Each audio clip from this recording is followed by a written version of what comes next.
धार्मिक धन्ना प्रेजेंट्स रामायण। जैसा कि हमने पहले पार्ट में देखा कि सभी शिष्य गुरुदेव की आज्ञा अनुसार गुरुकुल के नियमों का पालन करते हुए अपनी शिक्षा दीक्षा ग्रहण करते रहते हैं। आगे कथा में हमें दिखाया जाता है कि गुरुमाता गुरुदेव से प्रार्थना करती हुई कहती हैं कि हे गुरुदेव, इतने कठोर नियमों और तपस्या से तो ये मासूम बच्चे पत्थर दिल बन जाएंगे, इनमें भावनाओं की कोमलता भी रहने दीजिए। यह बात सुनकर गुरुदेव कहते हैं कि आप भी तो इनकी गुरुमाता है, मैं इन्हें कर्तव्य की कठोरता सिखाऊंगा और आप इनमें भावनाओं की कोमलता जगाओ, जिससे कि ये वीर योद्धा बनने के साथ साथ संवेदनशील मानव भी बन सके तथा समस्त प्राणियों के दुख व पीड़ा को समझकर उनकी सहायता कर सकें।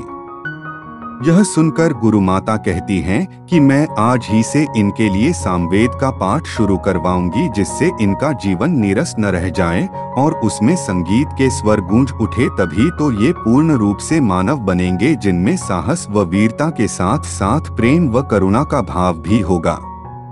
इस प्रकार गुरुदेव वशिष्ठ व गुरुमाता के आशीर्वाद की छाव में चारों कुमार वेद, उपनिषद, धर्म, राजनीति, युद्ध व संगीत की शिक्षा ग्रहण करते हुए आगे बढ़ते रहते हैं। समय का चक्र घूमता है और कई साल बीत जाते हैं तथा चारों कुमार अब बाल्यावस्था से किशोरावस्था में आ जाते हैं।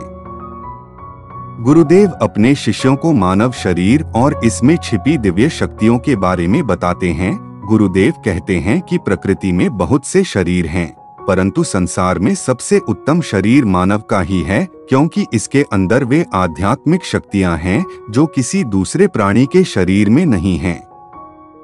इसलिए हर मानव शरीर को मुक्ति का द्वार कहा जाता है तथा शरीर के मुख्य केंद्रों में निरंतर एक दिव्य शक्ति का स्पंदन होता रहता है। जब तक इस दिव्य शक्ति को जगाकर अपने काबू में नहीं किया जाए, इसका कोई फायदा नहीं है। हर मानव शरीर में इस शक्ति के 7 केंद्र होते हैं जो योगाभ्यास द्वारा जागृत किए जा सकते हैं। इसके उपरांत गुरुदेव अपने शरीर में इन 7 चक्रों को दिखाते हैं, जिसमें पहला चक्र मूलाधार चक्र होता है, जो इस शक्ति का निवास स्थान होता है। यहाँ जिस रूप में यह शक्ति निवास करती है उसे कुंडलिनी भी कहते हैं। गुरु की कृपा और सहायता से इसे यहाँ से जगाकर दूसरे केंद्र तक पहुँचाया जाता है, जिसे स्वाधिष्ठान चक्र कहते हैं। फिर स्वाधिष्ठान चक्र को पार कर यह शक्ति आगे बढ़ती है तथा तीसरे केंद्र पर पहुँचती है, जिसे मणिपुर चक्र कहते हैं। यहाँ से यह शक्ति विशुद्ध चक्र और फिर अजर चक्र में पहुँचती है। यदि इस परम शक्ति का दुरुपयोग किया जाए या इसमें कोई भूल हो जाए तो यह शक्ति विनाशक बन जाती है। इसलिए यह आवश्यक है कि गुरु की आज्ञा और निर्देशन में ही इसका अभ्यास किया जाए। जब यह शक्ति यहाँ से छठे चक्र का भेदन कर 7वें चक्र में पहुँचती है तो योगी पूर्ण समाधि में चला जाता है, जहाँ रोशनी ही रोशनी होती है। वहाँ पहुँचकर एक अलौकिक आनंद की अनुभूति होती है। वहाँ मानव की चेतना आदि और अंत की सीमाओं से परे चली जाती है। इसके बाद गुरुदेव राम व समस्त शिष्यों के साथ भगवान शिव की प्रार्थना करते हैं, जहाँ प्रभु श्री राम वीणा का वादन करते हुए शिव की आराधना में मधुर गीत गाते हैं। भगवान शिव भी श्री राम की मधुर धुन में लीन होकर नृत्य करते हैं। भगवान शिव के नृत्य की तान से पूरा ब्रह्मांड प्रकाशमान हो जाता है और चारों ओर एक ही गूंज सुनाई देती है, ओम नमः शिवाय, ओम नमः शिवाय। आगे हमें अयोध्या के महामंत्री और राजा दशरथ के बाल सखा आर्य सुमंत को दिखाया जाता है, जो चारों राजकुमारों के नए वस्त्रों के साथ कौशल्या रानी को कहते हैं कि कुमारों का आश्रम से विदा होने का समय आ गया है। यह सुनकर कौशल्या रानी बहुत आनंदित होती हैं और महामंत्री को आज्ञा देती है कि कुमारों को जल्दी आश्रम से विदा करवाकर लाया जाए। आगे गुरुकुल में हमें दिखाया जाता है, जहां गुरुदेव दीक्षांत समारोह में अपने शिष्यों को अंतिम उपदेश देते हुए कहते हैं कि आज से मैं तुम्हें अपने समस्त आदेशों से मुक्त करता हूँ।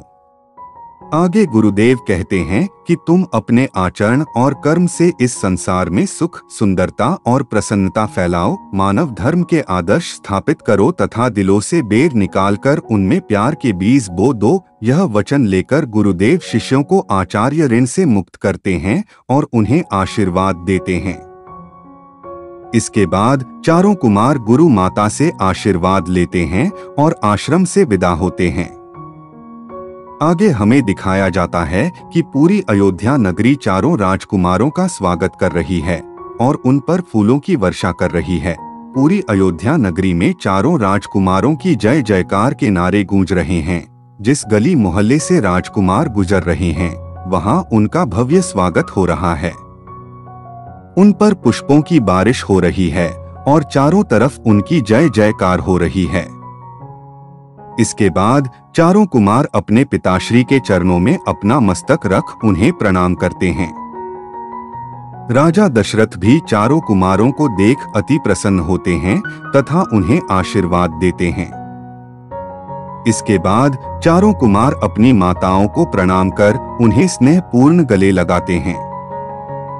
इसके बाद हमें महान तपस्वी विश्वामित्र का आश्रम दिखाया जाता है, जहां विश्वामित्र सभी साधुओं के साथ यज्ञ कर रहे हैं। वहां राक्षसों के राजा रावण के 2 राक्षस सुभाऊ और मारीच आते हैं और अपनी मायावी शक्तियों का उपयोग कर यज्ञ में विभिन्न प्रकार की अपवित्र वस्तुएं, जानवरों का मांस, हड्डियां, रक्त आदि डालकर यज्ञ में बाधा पहुंचाते हैं। दोनों मायावी राक्षस यज्ञ स्थल को अपवित्र कर देते हैं। साधु सन्यासी भी उनसे डरकर भाग जाते हैं व यज्ञ असफल हो जाता है। इसके बाद विश्वामित्र सभी साधुओं के साथ यह निर्णय करते हैं कि वह राजा दशरथ से सहायता मांगने अयोध्या नगरी जाएंगे। विश्वामित्र राजा दशरथ के महल में जाते हैं। राजा दशरथ विश्वामित्र को अपने महल में देखकर बड़े प्रसन्न होते हैं और उनका गुरुदेव के साथ स्वागत करते हैं तथा अपने हाथों से उनके चरणों को धोकर आशीर्वाद प्राप्त करते हैं। विश्वामित्र राजा दशरथ को बताते हैं कि कैसे राक्षस उनके यज्ञ में विघ्न डाल रहे हैं। राक्षस अपनी मायावी शक्तियों के द्वारा कैसे साधु संतों को परेशान कर रहे हैं तथा कोई भी यज्ञ अनुष्ठान आयोजित नहीं होने दे रहे हैं। इसलिए विश्वामित्र राक्षसों के आतंक से मुक्ति पाने के लिए श्री राम और लक्ष्मण को अपने साथ भेजने की प्रार्थना करते हैं। गुरुदेव वशिष्ठ के समझाने से राजा दशरथ अपने दोनों पुत्रों को विश्वामित्र के साथ भेजने को तैयार हो जाते हैं और उन्हें यह आदेश देते हैं कि आज से यही तुम्हारे माता पिता हैं, इनकी सेवा ही तुम्हारा परम धर्म है। इसके बाद प्रभु श्री राम और लक्ष्मण विश्वामित्र जी के साथ वहां से प्रस्थान करते हैं। आगे वे तीनों दुर्गम वन, नदी नालों व कठिन रास्तों को पार करते हुए आगे बढ़ते रहते हैं। तभी प्रभु श्री राम की नजर बड़े बड़े पैरों के निशानों पर पड़ती है, तो वे विश्वामित्र से पूछते हैं कि यह पद चिन्ह किसके हैं। विश्वामित्र बताते हैं, यह पैरों के निशान राक्षसी ताड़का के हैं। इस वन प्रदेश पर ताड़का का अधिकार है।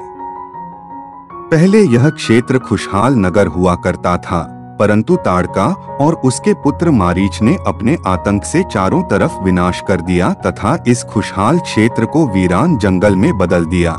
इस क्षेत्र से कोई भी प्राणी जीवित बचकर नहीं जा पाता है।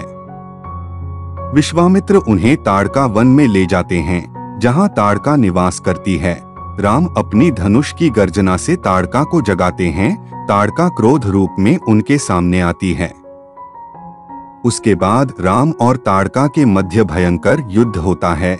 युद्ध में ताड़का अपनी मायावी शक्तियों का उपयोग कर अलग अलग प्रकार के अस्त्रों का प्रयोग करती है, परंतु राम उन सभी अस्त्रों को परास्त कर देते हैं। प्रभु श्री राम के सामने ताड़का की सारी असुरी शक्तियां फीकी पड़ जाती हैं। इसके बाद विश्वामित्र प्रभु श्री राम को कहते हैं कि इस राक्षसी का अंत समय आ गया है, इसे मारकर इस वीरान नगर को मुक्ति दे दो।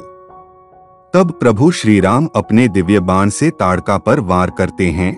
दिव्य बाण के प्रहार से ताड़का चिल्ला उठती है और जमीन पर गिर पड़ती है। कुछ पल बाद उसकी जीवन लीला वहीं समाप्त हो जाती है और वह मृत्यु को प्राप्त हो जाती है।